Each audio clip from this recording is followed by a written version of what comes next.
Okay, we should be started now. Let's be sure. Check the, yeah, now we're started. Welcome. I'm Jonathan Whitcomb. This is Friday afternoon live stream chats on November 5th, 2021 from Murray, Utah, titled Ropen Sightings and Missing Persons. I have, oops, I'm going to have two books. I have one book here at very important missing persons case. In this case is missing 411, Western United States and Canada for this particular one. And we'll be having a chat coming up pretty soon. We're also getting a little bit into a television show recording that I was on for one of the episodes of a television show. I'll get into that a few years ago, and how that relates to missing persons in the Yosemite area, which is the subject of this particular TV show. As far as I know, unfortunately, it hasn't yet been aired. This is quite a few years ago. But those things happen. I've been learning over the years when I'm interviewed for television doesn't necessarily mean that I'll be on television. There are cancellations and things go wrong, and financing and production things. But glad you're here joining us. We have nobody here yet. We'll be getting into the Western Oklahoma sighting like we did last year with this lady in 1977 in the southwest Oklahoma. It's very far, it's not so far south in Oklahoma, but I think she means it's not in the panhandle of Oklahoma.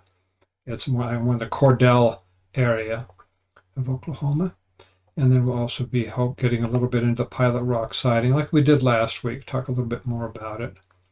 But Frank Cecilia, I just put up another video. It has a little bit of his testimony on that, his extraordinary the encounter report of when he and his two cousins were attacked by a gigantic pterodactyl, huge, about 20 feet in wingspan, possibly a little bit more than 20 feet in the wingspan. And then this is not sponsored by Animal Discovery, but Animal Discovery is an important part of my life in these living pterosaur investigations. But this particular live stream video we're on now, this is sponsored by me. It's just an independent person that wants to get going with this. We're glad you're here, the Melvor. Greetings to you too. I'm glad you love the channel, Nick Cipher. Delighted you're here. We have somebody special that I hope will be joining us very soon that hasn't been a regular here, but he was actually part of the live stream process a few weeks ago, last month, when he was sitting right here beside me in my office studio here, and we were having a discussion together. And that was a special live stream chat, not Friday. I think it was Saturday, as I recall. But we were together on a special live stream chat then, and I hope he'll be back with us any time now. But please feel free to join us. Feel free to participate is an expression I like to use. And we'll talk a little bit about this Yosemite experience I had. The TV recording for this episode was not actually in Yosemite itself. It was close to Yosemite at Bass Lake, which is, I don't remember if it's north, south, or west of Yosemite, but it's close to Yosemite. And we had professionals there recording for the TV show. Let me get the details on that. Do we have anybody else coming? Okay. Yeah, right. Nixon and I agree on this. We think it's an important thing to get into, and we need to really get into details on this. I'm going to have to bring up another screen that you can't see, but it's on my computer here that will tell me about, let's see, about another, more details on this. It was April 4th in the year 2017. No, that's when it should have been broadcast. No, that's not when it was recorded. Let me get the information here. I should have this. Where is it? I was just looking at it a while ago and it just disappeared. You know, sometimes when I look for something, it's just, I just have it in my hand, and I had it in my hand, and it just disappeared. Oh well, but it was a few years ago, and I'll get more information about this. Sorry for the delay. It was for the Travel Channel episode of Mysteries at the National Parks. And it was supposed to have been broadcast around January 2017. That did not work out. And Living Pterosaurs will only have a very minor part in the TV show, if it ever is aired on TV. But I'll read you basically what I had written about this soon after it happened. This particular episode covers a number of paranormal interpretations of why so many persons have gone missing from Yosemite National Park. Now, my perspective is it's much more than just Yosemite. I mean, it's all over the country, all over North America. But one of the hot spots is close to Yosemite, and then there's other places and people gone missing in California too. And the sightings in California, the sightings, how many sightings we have. The possibility of attacks from large flying creatures is only one point of view, one perspective, one possibility, one possible explanation for these missing persons. There was another man here. You can see him being interviewed. He was a paranormal expert in a totally different type of field with paranormal things, nothing to do with flying creatures or anything like that. So here's the thing. Let me get into this. Excuse me for I have to read this off the web page here, but it relates to this photograph here. I took the photo when I was waiting for my turn to be interviewed, and this is another paranormal specialist here being interviewed for the show. So let's get back into my web page where I reported a missing person. In particular, I mentioned a number of persons, but a missing persons I mentioned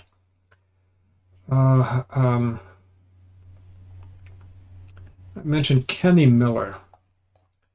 My words in the interview are something like this, but these are not my exact words, but I said something like this in answer to one of the questions. The body of the 12-year-old Kenny Miller was found 1,400 feet higher than where he was last seen. Found on one of the highest ridges in this part of California. Some of the clothing was missing from the body. No mountain lion or bear would drag a person for miles up to a much higher elevation, then take the jacket and shoes off and leave the body on that particular high ridge. No bear or mountain lion. That was something like what I said.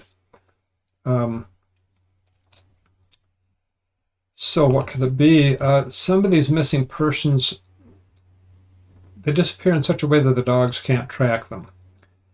So that it's possible. Sometimes they can actually follow tracks. They don't have to rely on the scent capabilities of these dogs.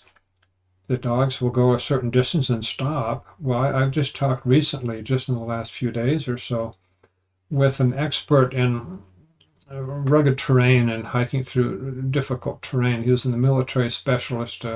Won't go into the details, but he was hunting, I won't say other animals, maybe animalistic people, but they were searching. He was an expert in searching, and he found there was this particular man that went missing. This was, I presume, a few years ago, but he knew the man that was missing, and he was very much interested and wanted to be involved. So he went out and he found the tracks of the man, his footprints, and the footprints went a certain distance and disappeared, and there were no more tracks. The tracks just stopped in a way that they should not stop. This happens many other times with these missing persons, these mysterious cases, particular with this Western United States and Canada version of one of these Missing 411 books by David Paulides. And I've just taken a lot of notes on this, and I found basically what happens with these missing persons is if they're found later, either alive or deceased. Here's one thing that's interesting. The statistics is very clear on this. Clear from the ones that I compiled with all this data. Very clear that when a person in that situation is found alive or deceased, if it's a small child, like less than 6 years old, generally the body or child will be found much further away than average, many miles away sometimes, and quite a long distance, further than that small child could have walked. But if the person was an adult, the person would generally be found alive or deceased much closer. That correlates perfectly with a flying creature that just has difficulty with a heavy load. And so if the person is fortunate enough to be dropped, we hope in bushes where he or she can survive. But if the person is dropped, it would generally be much closer to where the person was taken by the animal, went missing. And if it's a small child, very lightweight, the flying creature can take a much greater distance. Now, here's the interesting thing, too. With these reports, it's not unusual at all to find 1 or 2 shoes missing, sometimes a jacket or other article of clothing, but 1 or 2 shoes, very common, missing from the person. Why is that? And why would the jacket be gone and missing? And they find a different place sometimes. It's because people, being human, we wear clothing, and it's not something that these flying creatures are used to. It's not part of their normal diet. Humans, they just grab the person, fly away, and if they're holding on tight to the jacket, and the jacket comes, the person falls out of the jacket, I hope the person falls in bushes or something like that where they can survive. Sometimes they're found on rocks and they don't survive. People don't survive well falling a high distance onto rocks. But that's what happens if sometimes the creature might grab a foot or 2 feet of the person, carrying them off, and then the person will come off. The shoes will come off eventually as it's jostled in the flying, and the person will fall down, and then the shoes will be dropped somewhere else, or the shoe will be dropped somewhere else. That happens too. I believe that's what's going on. And let's get to the chat now. This is all a good participation. We need to be involved with what other people are mentioning here. And we have, Nick says there have been unusual aerial creature sightings around the areas where people have mysteriously disappeared. It could be the ropen or one of its larger cousins. Yeah, that's what I'm afraid. It's just a bad ropen here and there. The vast, Nixon, I'll talk to Nixon, the rest of you. The vast majority, the vast majority of sightings of these flying creatures are when they're ropens, they're not dangerous to people. They generally don't even pay attention to people. Matter of fact, this is one of the largest ones. It was just a few miles south of me here in Northwest Draper, just about, was it 3 years ago? Not very long ago. And the man saw this huge ropen wingspan, possibly between 20 and 25 feet, maybe 28 feet, huge wingspan. And he saw the creature, and the ropen saw him. And this is close. He was close to it. And it was flying slowly and gliding, and it did not attack him. He was ready to try to jump into his through the door into his garage area. It didn't attack him. It went around the building, fortunately. But this does happen. Well, we need to get back to these. Excuse me. I'm trying to find out where I am here with the chat here. Nathan Longpray, thank you for joining us, Nathan. Delighted you're back. Jacob Guerra of the Ropen Network talked about a child who went missing in Colorado. His body was found on a mountain, and he had marks on his skull that didn't match any known animal. Yeah, I understand that. Yeah, it's just strange, but I'm afraid it's a very small number of ropens. I'm afraid that's what it is. Bad ropens, rogue ropens, old-timer and dunette, either Bigfoot or the large birds. Oh, yeah, some of the cases could be Bigfoot. Yeah, case where a person is taken away and not harmed. We have some cases where a person will, a child will say it was carried away by I think in one case a bear or a gorilla, something like a large walking ant creature. and it could be a Bigfoot. And then old timer says, my grandmother is a Native American. Oh, delighted to hear that. And then Nick says there have been incidences of people's corpses being discovered on treetops or on higher branches of said trees. Well, I don't know about that, Nick. So if you have details, let us know some sources of that. That's interesting. Well, she told me about this. Okay, from old timer. And yeah, I don't know about snakes. But, I'm going to get back over to the now to the. Sorry, I'm not answering that. It's my telephone. My wife should be answering that any moment now. So we're going to get into not the Western Oklahoma yet, but we do need to get into that. Some persons report one particular man, I just learned this a few days ago. He was one of these missing persons cases. This very strange cases. He was found alive, and he said, people were asking what happened. He said, you wouldn't believe me, and he just refused to say what happened to him. I believe that's very possibly one of these cases of a rogue Ropen, and he's fortunate to be alive. It's more dangerous than most people realize. But I could read off this here from Oklahoma, but before we get to that, let me get to something in northern Alberta. Probably many of you have never heard of this particular sighting. I'd like to get to that now. This is made on a PAL video comment, pterodactyl sightings in about September 2020. Here's what this eyewitness says. Back in the 80s, around 100 of us were kicking back on a cut line having lunch. We were fighting fire. By the way, this is northern Alberta, Canada. As I recall, a very remote area.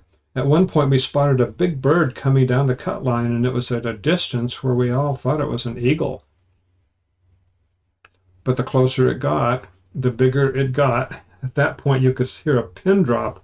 We couldn't believe what we were seeing. It flew about 70, maybe 80 feet above us. And at that point, my curiosity went to total fear. If this thing decided he wanted one of us, it would have been that easy. That's how big it was. It looks to be 20 feet across at the wings. The wings reminded me of a bat. Its head had a long beak with a big point in the back of its head, and it had a tail as well. It didn't have one feather on it. When it flapped its wing, it was so smooth and carried a long distance with just one flap of its wings.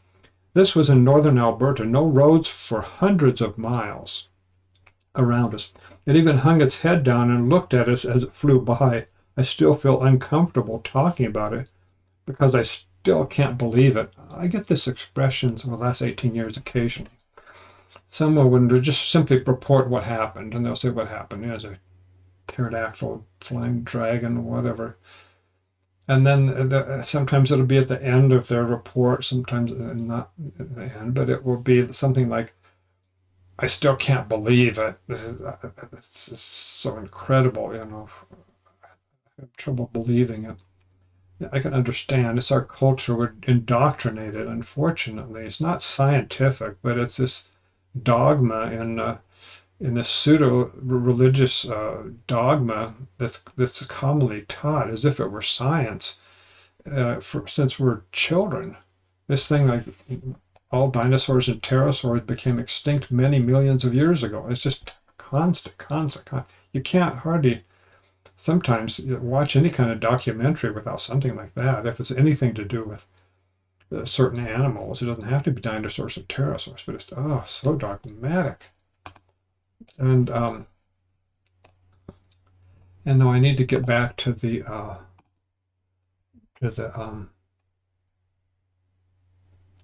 which persons are missing. Okay. And Nick Cipher continued, these predator birds have dropping like a rock under their prey, only open their wings at the very last moment to break their fall, extend their talons in shoot right back up into the sky. Yeah, you're pretty close to the truth there, Nix. Yeah, watch out. And Jeff placed this first. Yeah, as a girl, like I'm delighted for girls and women that are here. Actually, so delighted because this sometimes gets into just having so many men on this channel. This is dominated by viewers that are male. That I wish we have more girls and women that would participate because they're eyewitnesses just as many as male eyewitnesses. This is Ropen Sightings and Missing Persons. And in Oklahoma, the child was attacked. Now, did I get everything I needed to with this report from... yeah, I guess I did. I was interviewed in the TV show and mentioned this more than one case. Pterosaur sightings are so common in California, including Central California, including the Yosemite area. But it's just so few Americans are just prepared for this concept. That not only are not all pterosaurs extinct, but there's some of the big pterosaurs that are still living are dangerous to people, and some people get carried away by these flying creatures. You can call them what you want. Ropen is a common name. But it's not just Yosemite, it's other particular areas. And let's see, large eagles have been known to snatch up goats, loft them off the ground, and drop them in a prodigious height to kill them. They also purposely block not prey animals off cliffs to claim a kill. Yeah, next, I think from what I've seen, though, maybe I don't see anything, but the main videos I've seen of eagles that attack goats has mostly been more of the smaller ones, the baby goats, the kids.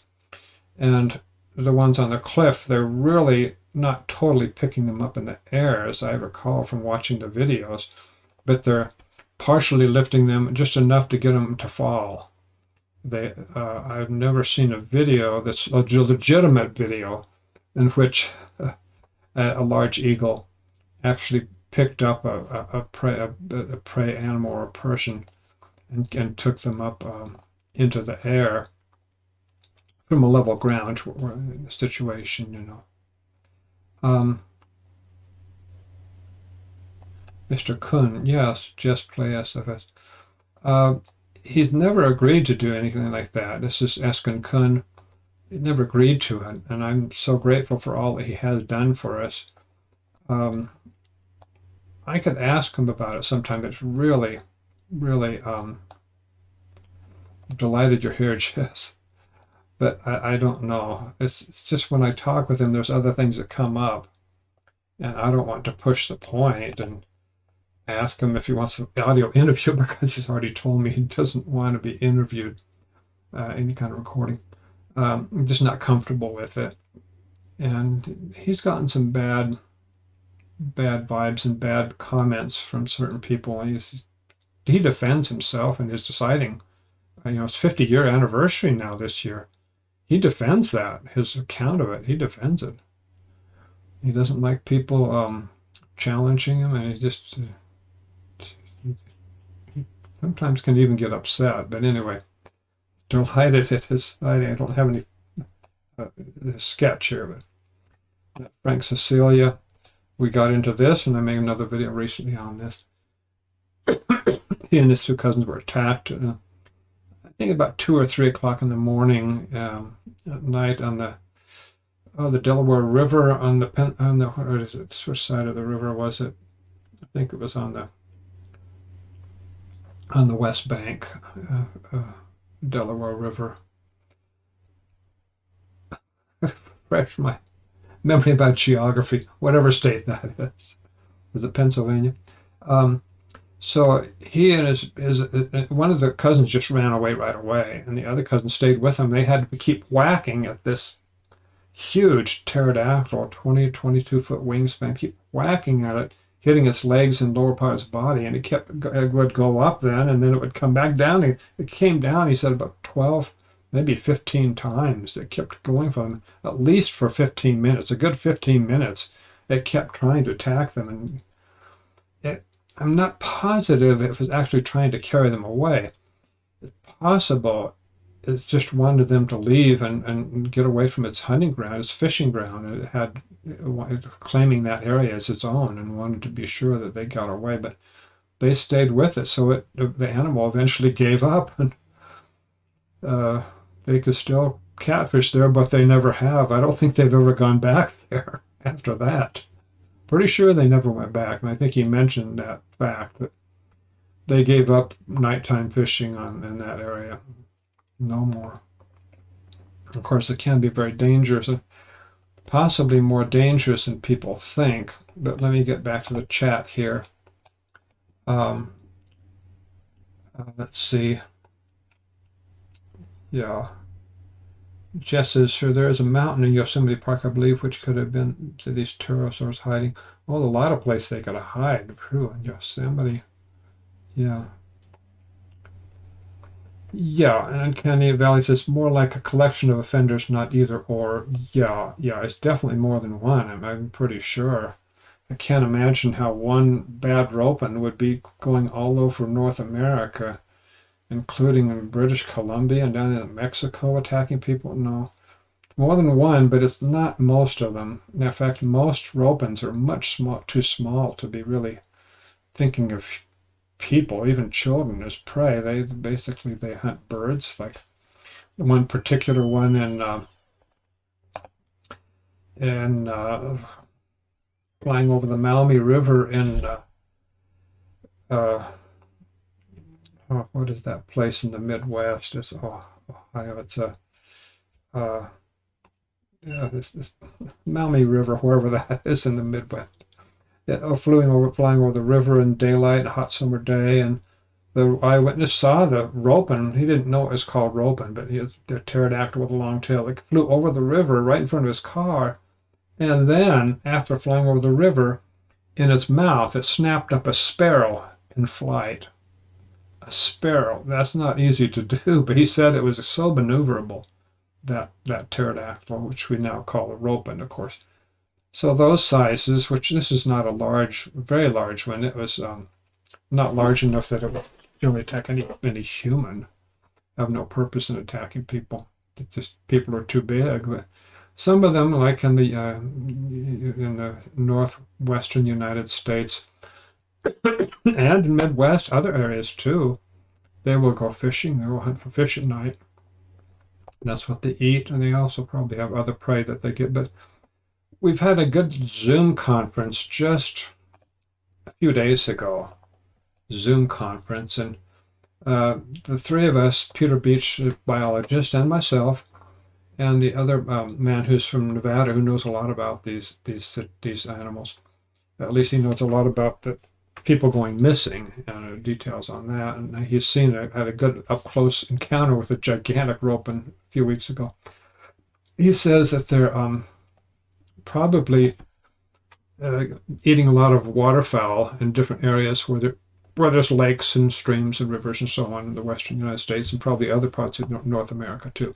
And Nick says, I believe him in his report while he was on duty on base, there's a million bullshit stories that men could come up with that, but contacting your superiors about an unusual encounter such as this. Yeah. I served 6 years and I feel it took courage to do this. I believe him 100%. Oh yeah. It's hard. And he ran in hoping that his sergeant could come up, and I guess in 1971 at Guantanamo Bay, Cuba, in the middle of the day.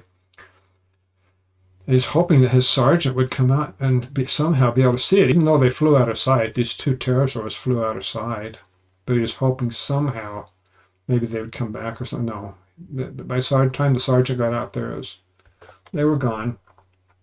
Occasionally, not always do they travel in pairs. Occasionally, not always. Usually, people report them as individuals. Sometimes in pairs. On more rare occasions, it's in threes, and very rare occasions, it's more than three at a time. That's really an exception, though. Uncanny Valley, 411 makes the error of trying to explain all the missing cases as a single culprit, but the range of cryptids quite to dominant rake, and of course, sea guy servants. Well, I don't know. The 411 books I've seen, David Paulides doesn't say anything about his interpretation of what's causing these. Just wants to get the details of what happened. And then Kenny Valley, yeah, and when not on that it says or other groups. Of course, it's possible that two of them may have gone bad together, and that they're hunting together humans. That's possible. That is possible. Occasionally, when someone goes missing, it's not one person. It's an exception, but it happens occasionally. Two adults can go missing. For example, in Utah, a number of years ago, there's two young men went missing. Actually, one of them was a teenager. The other one was early 20s, as I recall. And in that case, yeah, it's possible. Two of the creatures being involved, and one of them took the adult man, and the other took the teenage boy. And that case never been solved. And it is unusual. Generally, when a human would try to kidnap somebody, it's not usually two large guys, an adult male and a teenage male. That's really more unusual. So let's get back to the chat to see what other things we're getting into. Yeah, I can't even. I'm fascinated with the possibility of Phoenix connection, though. Yeah, well, Phoenix is a word, whatever people want to call it, how they see it, and so on. Where can we watch this Zoom conference? Is it posted? I'm sorry, Kenny Valley, but this was not. It may have been. I think it was recorded by this man in Nevada, but as far as I know, he hasn't put it up on YouTube or anything. It's we could ask about that sometime, but mainly we wanted to deal with things, not to reveal anything publicly. Art Bell spoke of this stuff too. Were you a listener? I was involved with Art Bell, I think, many years ago. He may have interviewed me. I'm not sure. It sounds familiar. I think I might have been interviewed by Art Bell many years ago. Oh, I meant fans of 411. Oh, yeah, I see what you mean, Ben Cannavale. Yeah, fans of 411. Yeah. The only sighting I saw was a group of about 6 to 7 flying around a group of people. Wow, well, that is something. That is unusual for that many of them to be together. And again, on this TV show that I was on, it wasn't on TV. It wasn't produced, actually, going full into a production. It was broadcast on TV. But if it had been, it would have been American television. The other show I was interviewed for was, in that one, maybe in the same situation. It would have been in Canadian television, but this would have been in American TV. I wish it was. Some of my associates have been on TV before. But yeah, the important thing is that we need people to know about the incidences and the danger that can be involved. Pilot Rock area, we talked about it last week. A boy, possibly in the neighborhood of 4 years old, he went missing a number of years ago, and he was found within a few hours, fortunately alive. But 13 miles away, between him and where he was found and where he disappeared, was 13 miles of rugged terrain with cliffs. There's no way. I mean, even an experienced hiker, an outdoorsman, the greatest outdoorsman in the world, would have difficulty, if not find it impossible, to travel that distance in that number of very few hours. I think that may say 3 hours or something. 13 miles up and down cliffs and things. This doesn't make sense. Well, of course, if you're thinking of a flying creature, it makes perfect sense. And here's the thing about this little boy. When he got back, they probably asked him what he remembers. And he told them he had a dream that he was carried away in the air by the feet of a dragon. That's what he said. A dragon carried him up in the air, holding the boy with his dragon feet, and he thinks of that as a dream. Well, I don't think it's a coincidence. I think basically that he's remembering what happened, not dreaming, and it's so strange that he thinks of it like a dream. So, get back to the chat.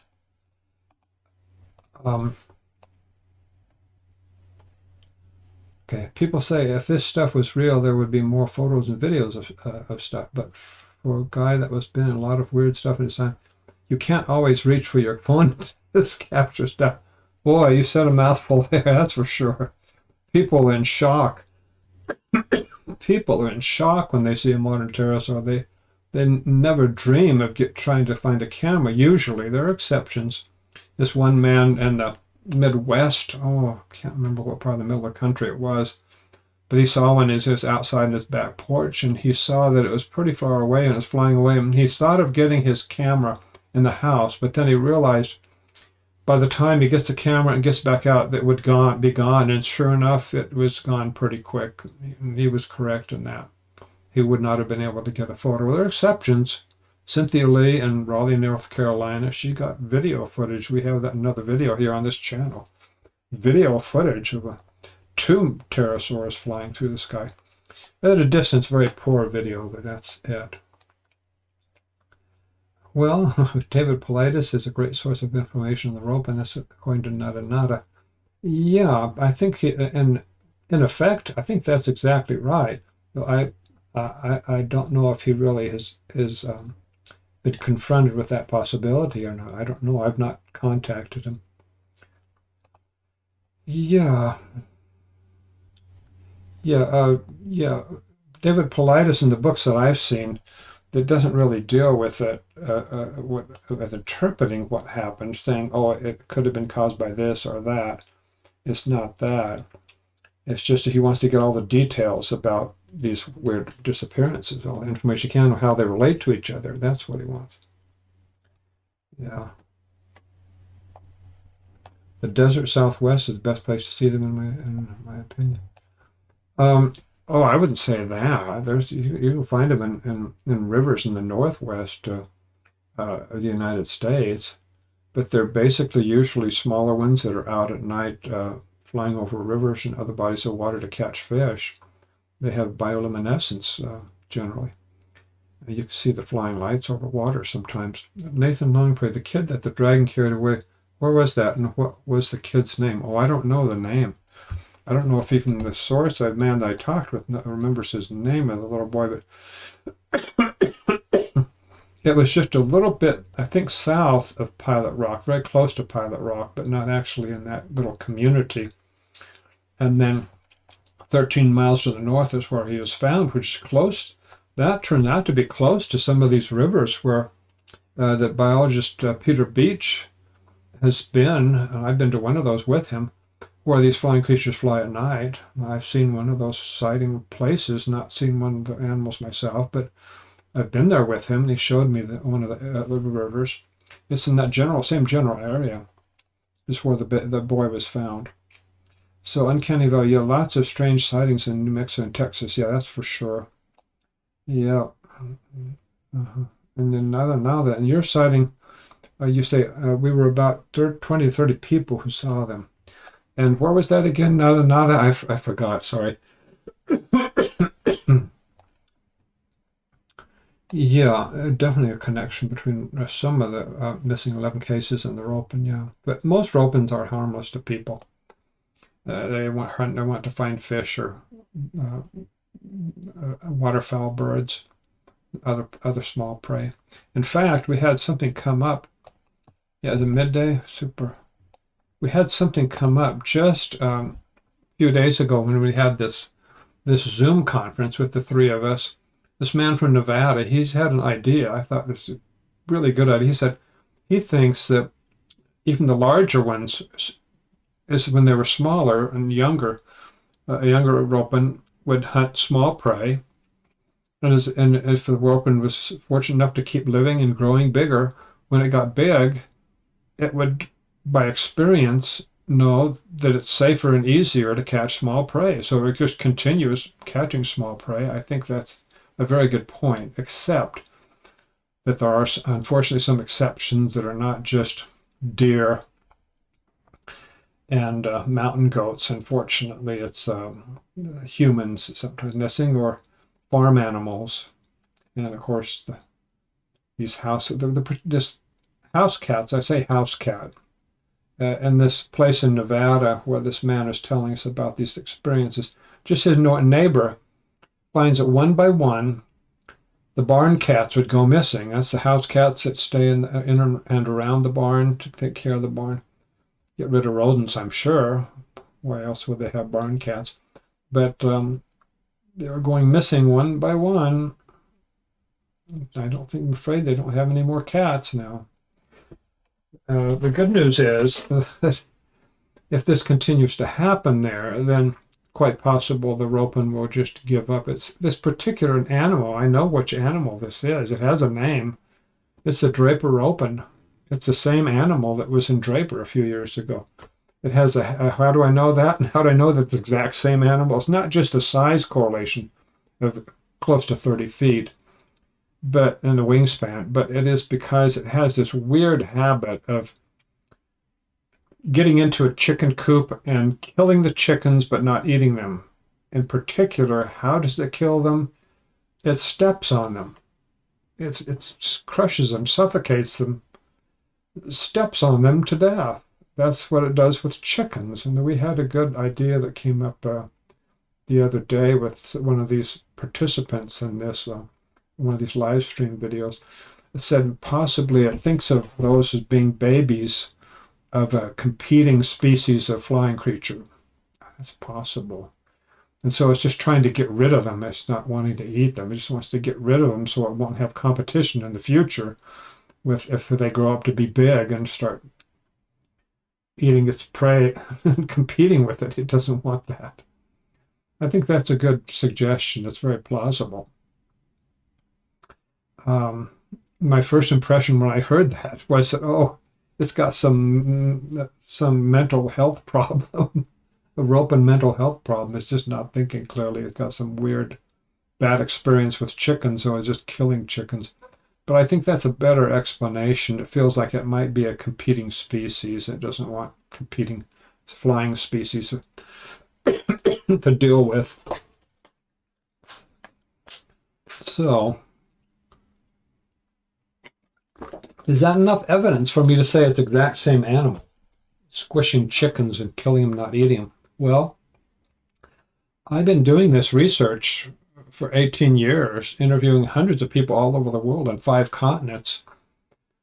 I don't recall, and of course you're relying on my memory, which is not perfect, but I don't recall ever hearing about chickens that were killed in this way, stomped to death and squished by the big flying creature stepping on them, or any predator stepping on chickens to kill them. I never heard of that, I can recall, except 2 cases. One is Draper, Utah, a few miles south of me here, about 4 years ago, maybe now. It's getting close, more like 3.5, 4 years ago. In this case, a few weeks ago in Nevada. I don't think it's a coincidence. It's about the same wingspan, maybe a little bit more of wingspan a few weeks ago, because animals grow, they don't always stay the same size. Or it never would have been this big if it hadn't grown. So the best I can recall is that this particular eyewitness in Draper, who was outside and close to the Ropen, he said it was longer than the length of the wingspan is more than the length of my Hyundai Elantra, which means more than 15 feet. And I think he said something like this. I wrote it down. He said like that, possibly closer to twice the length of my vehicle, which would mean it could have been 25 feet in that general area. So this is crude. But 30 feet, growing 5 feet in wingspan over a period of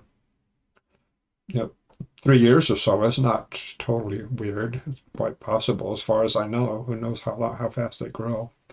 So let's get back to the chat. Oh, did I miss anything? Okay. Not another. Yes, it happened in El Paso, Texas in 1980. Okay. El Paso, Texas, 1980. Uncanny Valley, even the name Pilot Rock makes you wonder. I don't know. Pilot. I don't know what that would mean. But not another says Desert Southwest is the best place to see them. Okay, I've already read this. Okay, we've already gone through this. Excuse me. So, midday for another sighting. And Nadanada says, in Texas, the ranchers patrol the skies with small helicopters. Oh. Nathan Longpree, I think maybe the pterosaur didn't know the chickens were in a cage and it tried to catch them but couldn't. I don't think so, Nathan. This is two different times and two different states where all the chickens were dead and they were squished by being stepped on. I don't know. It's possible. I didn't get all the details, so it's possible it could have gotten tangled up in the that chicken wire and was able to kill the chickens but not eat them. That's possible. I hadn't thought about that. That's something to think about. I could ask the man who's a neighbor to that family that had the chickens, see what he says. And now says the ones we saw were 20-foot wingspan. Oh, those are the big ones. Yeah, they can be bigger than that, but that's big, definitely. So in Oklahoma, let me read. Some of you may not have heard this before. This report from Western Oklahoma. I'm sorry, I'm getting congestion from eye strain. Not a real disease or anything like that. It's just like an eye strain, which causes pulse nasal drip, which causes coughing and congestion a little bit. Quote, this is 1977 sighting in western Oklahoma. I'll quote this eyewitness. Yes, I would love to help, and after many years of research to find out what squawked at me that early morning, I was 4 years old. My siblings, I'm the last of 5, just left for school. It was a beautiful day, blue skies, no clouds. It was early fall. I was walking from the pump house chicken coop when for some reason I looked up behind me. I saw the good size, I know what I saw.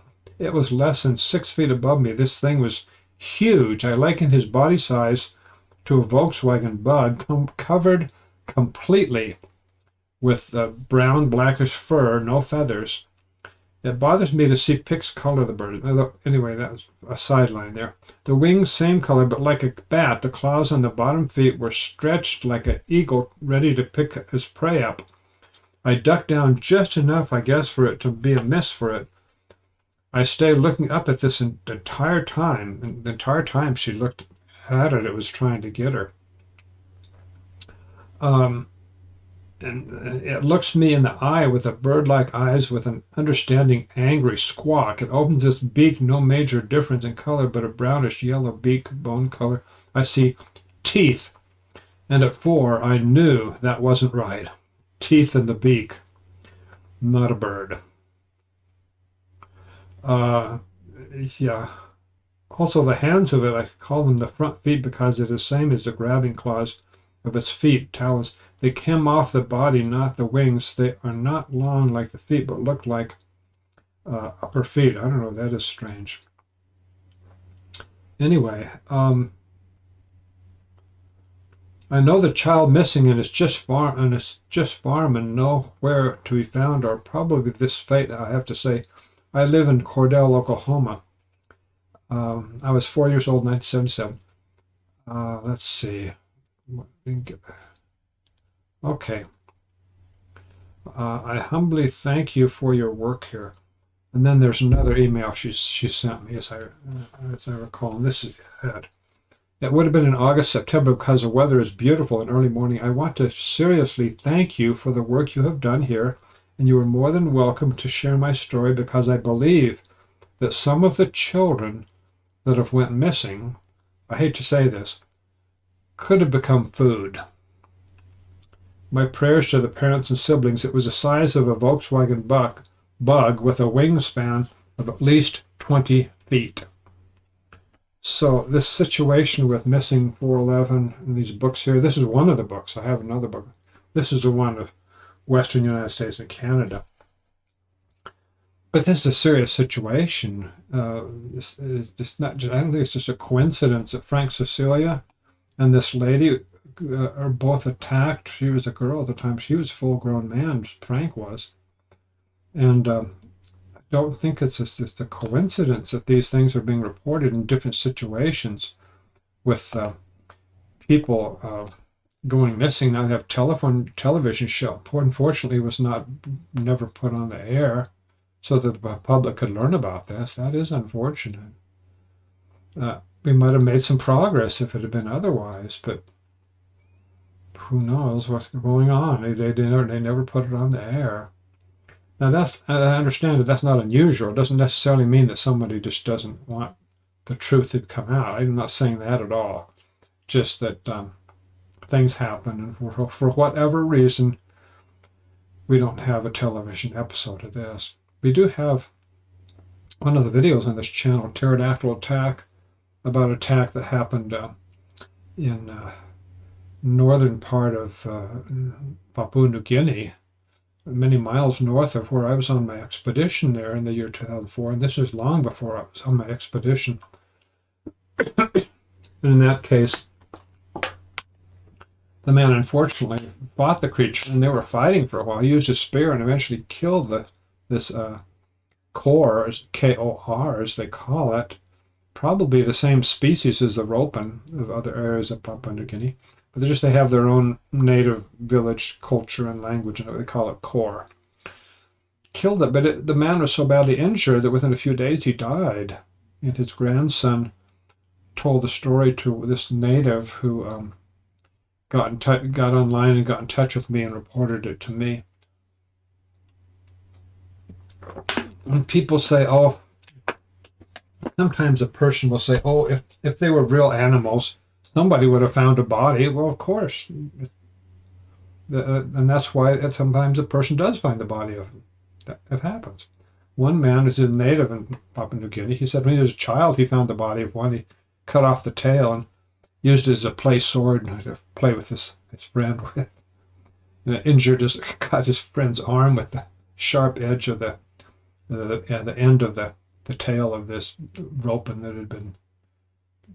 had his tail cut off after it died. But yeah, people do find them dead, but it's just that it's against our culture that we're raised in. So this is just a challenging situation we're in. And it just sounds really weird, pterodactyls are still flying around. And not enough, is there any recording of them? Oh yes, absolutely.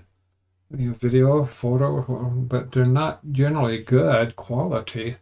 That's what we really want, and that's one reason why we have this animal discovery that's been organized, is we want to get not just a nice sketch like this, which is a beautiful sketch by Patty Carson from her 1965 or so sighting of a Ropen in Cuba, but we want good photographs, good videos, even better than photos, good videos, footage. And these two men here, they got video footage of a modern pterosaur in Papua New Guinea a few years ago. Actually, it's quite a few years, in 2000. It's been a few years since their expedition a few years ago. That was New Britain Island, but they have that, and of course I mentioned before Cynthia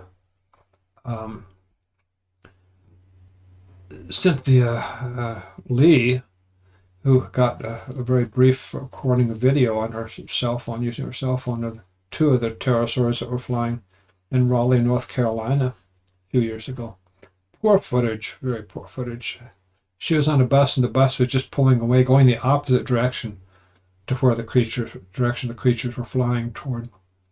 The sounds, well, I have one recording of sounds, but I don't know how genuine it is. I don't know the source of it. It sounds like a really weird screech, sound of a pterosaur.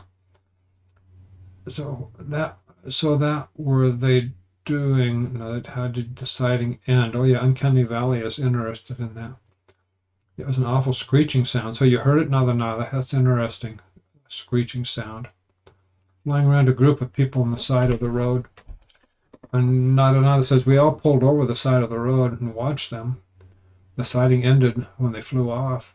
It happened near a military base, Fort Bliss, El Paso, Texas. It's just a theory, but they must travel through a portal. They're animals. They have their own thing that they do.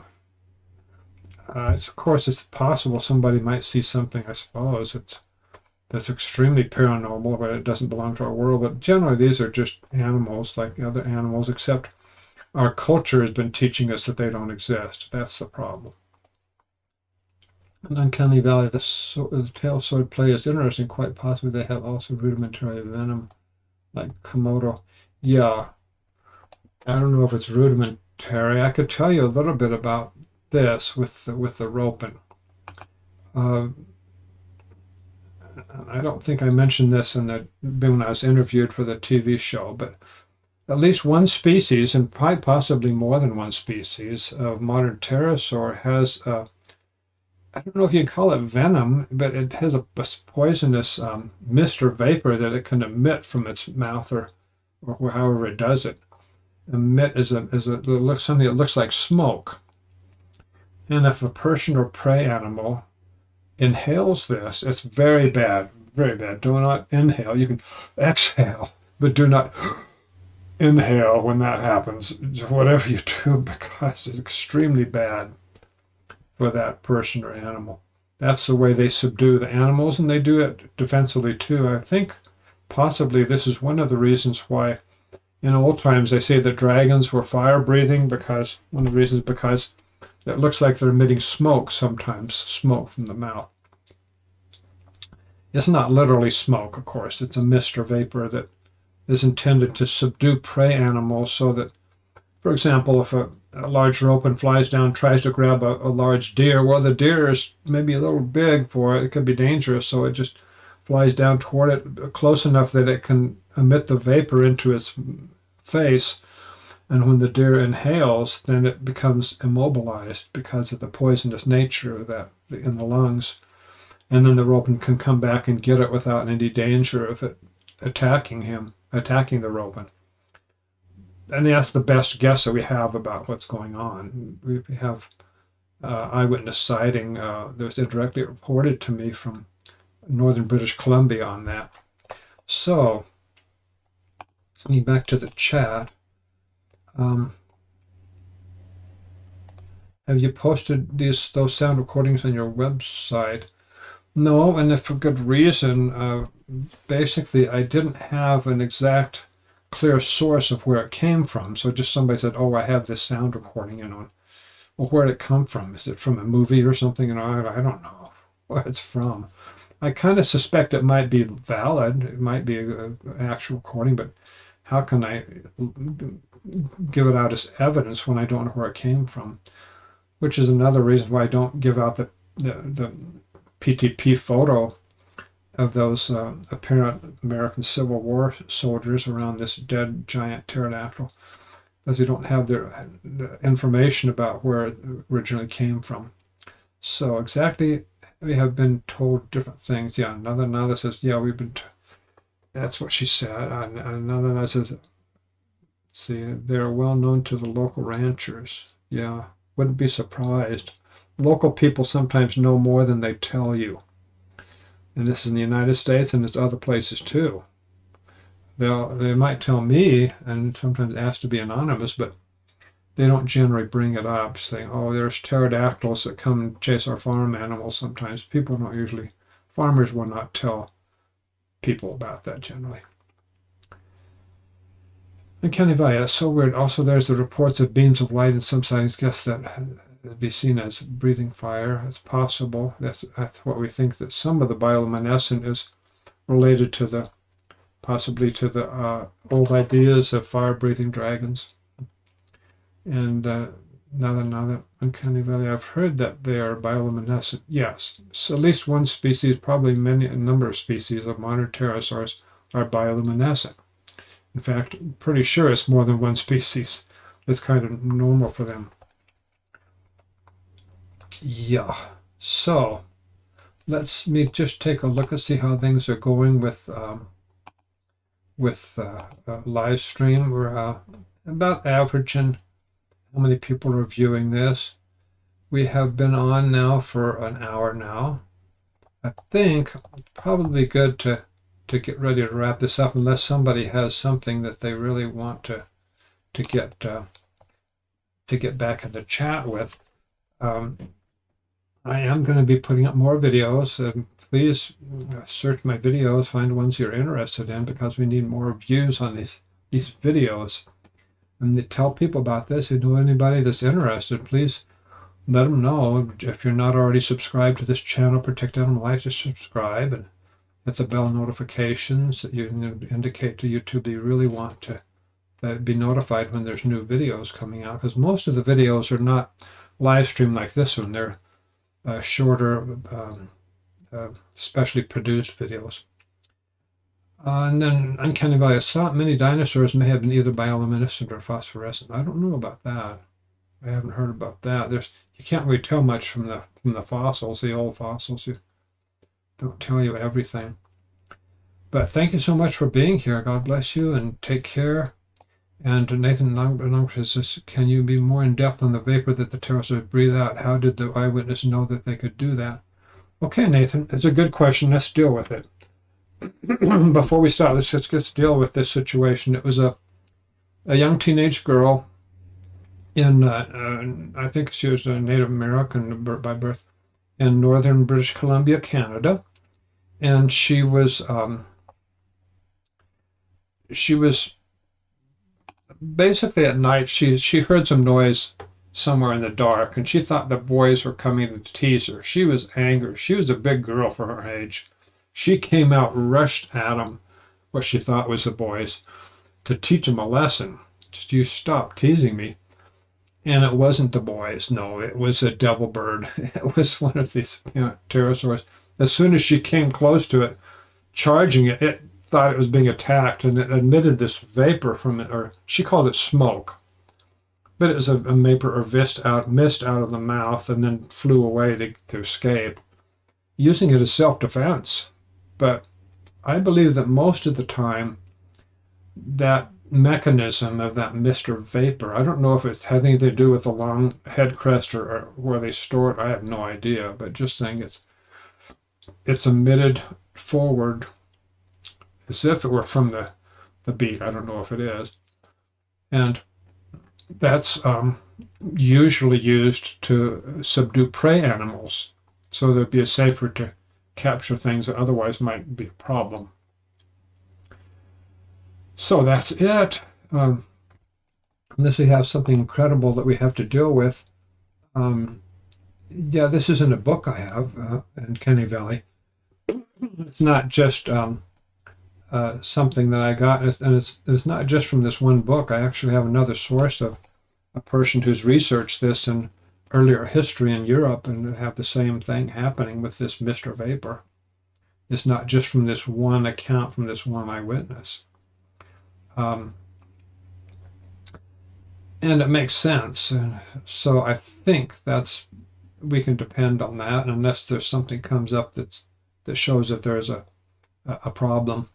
So God bless and have a good time. I'll be back here with you in a week, I hope. And join us then. Cannot remember what missing 11 case, but they found body parts high up in the mountain only a bird can reach. Yeah, that's more than one of those. More than one of those cases where it's way up, where it's hard for any human adult experience in mountain climbing to get to. Hard to get to. And these are sometimes little children. It's not a mountain lion or a bear that would take a small child or another human and carry it many miles and get up into high elevation on top of a mountain, and then take off the shoes and or the jacket or sweater of the person that's up there, and then leave the person and run off with the shoes. Bears and mountain lions are not interested in that kind of thing. They would eat it where they find it. Whatever their prey is, they eat it where they find it, and they won't carry off an animal and a very difficult place and then leave the prey animal, which is a person, and run away with its clothing. No, they don't do that. But thank you very much for joining us here, and we will meet again. And God bless you.